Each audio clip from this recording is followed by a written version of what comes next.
যখন জমিন থেকে বিদায় হয়ে গেল, হাজার হাজার মাইল ধরে ইন্টারনেট, টেলিফোন, ফ্যাক্সের মাধ্যমে খবর নিতে পারি, কিন্তু মাকে বাড়ির সামনে 2.5 হাত মাটির নিচে শোয়া রাখলো।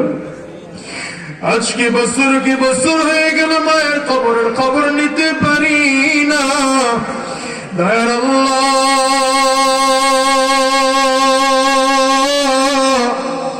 কত মানুষ এখানে হাত তুলেছেন, তুমি তাকায় দেখো, মাহারা মানুষগুলোর চোখে পানি, বাবা হারা মানুষগুলোর চোখে পানি দেখা যায়।